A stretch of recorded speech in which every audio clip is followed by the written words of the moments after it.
ఏది నీ 2500 అత్తకిస్తా కోడలికిస్తా అన్నావు. అత్తకు లేదు కోడలికి లేదు. నువ్వు ఇందిరా మిల్లులు అన్నావు. పేదోనికి అయ్యా ఇందిరా మిల్లు ఇల్లు కూలగొట్టి ఇల్లు ఇచ్చడం నువ్వు గొప్ప ఏంటిది? నువ్వు గరీబోనికి పుట్టుపాటు మీద ఎంతో మంది ఉంటారు. వాళ్ళకి ఈ ఇల్లు చెదరగట్టు పుట్టుపాటు మీద చూడు ఎంతమంది ఉంటారో. బతుకమ్మ కుంటలో చూడు ఎన్ని గుడిచలు ఉన్నాయో. వాళ్ళకి ఇయ్యరాదు ఇల్లు. మా ఇల్లు గురించి నువ్వేమి ఇయ్య అవసరం ఏముంది? మాకు అవసరం లేదు. మేము బతుకమ్మ పండుగ వచ్చిందంటే పెద్దలో పెట్టుకునేది, అందరం కలిసి ఉండేది. రేపే బతుకమ్మ పండుగ. మా ఆడపిల్లలు రాలేకపోతున్నారు మా ఇళ్ళకు. మా ఆడపిల్లలు రామంటారు. మేము ఎట్లా వస్తారు మా ఆడపిల్లలు?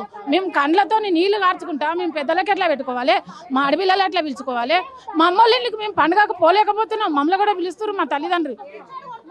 మేము ఏడ్చుకుంటా పోతే మా తల్లిదండ్రులు పండుగ చేసుకోలేరు కదా. మరి కేసీఆర్ ఉన్నప్పుడు ఇవన్నీ లేవు. 30 సంవత్సరాల నుంచి ఏ పదవి ఎవరు లేరా? ఉంది కదా. మేము కొన్నప్పుడు కూడా కాంగ్రెస్ ఉంది కదా. మరి కాంగ్రెస్ ఉన్నప్పుడు వాళ్ళు కూడా చెప్పొచ్చు కదా మాకు, అమ్మ ఓటుకు వచ్చినాము, ఇక్కడ రేకులీళ్ళు ఉండండి, గుడిసెలు వేసుకోండి, మీరు స్లాపులు పోసుకోకని చెప్పొచ్చు కదా.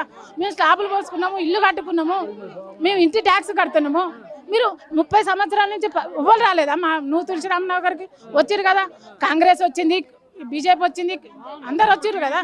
టీడీపీ వచ్చి అందరు వచ్చారు.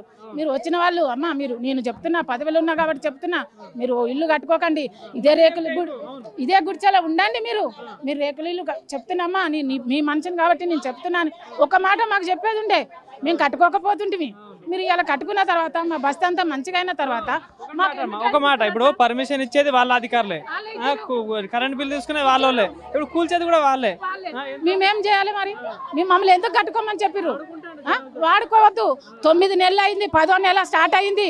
10వ నెలకు 10 తిప్పలు పెడుతున్నావు నువ్వు లైఫ్లో. ఏం టీచర్ మొత్తం ఇక్కడే ఉంటావా? ఎన్ని సంవత్సరాలు సాధితంగా ఉంటాను అనుకుంటున్నావు?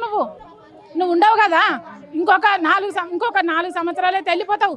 ప్రజలు తలుచుకుంటే ఇప్పుడే పోతావు. నువ్వు ఏం చేయలేవు. నీకు ధైర్యం ఉంటే బస్తీలకు రా. మా ఇంటింటికి ఇంటి పేపర్లు ఉన్నాయా చూడు, ఎవరి కాడ కొన్నాం చూడు. మేము రిజిస్టర్ చేసుకున్నామా, నో ఎంట్రీ ఉన్నామా, ఉత్తగా పుక్కడ గుడిసెలు వేసుకున్నామా? నీకు దమ్ముంటే నువ్వు ఇంక్వైరీతో రా. నువ్వు వచ్చి మా ఇంటి పేపర్లు మేము ఇంటింటి తీసుకొస్తాం, కమిటీ వాళ్ళకి తీసుకొస్తాం, కమిటీ వాళ్ళకి వస్తాం. నువ్వు రా. మాకు స్కూల్ ఉంది, గవర్నమెంట్ స్కూలు, అక్కడ మీటింగ్ పెట్టు. నీ తరపు నుంచి ఎవరిని పంపిస్తావో పంపి మా ఇంటి పేపర్తో అప్పుడు ఒప్పుకుంటాం. డబుల్ బెడ్రూమ్ కాదు, నీ డబుల్ బెడ్రూమ్ అవసరం లేదు. మేము కట్టుబట్టలతో వెళ్ళిపోతాం, మొత్తం వెళ్ళిపోతాం.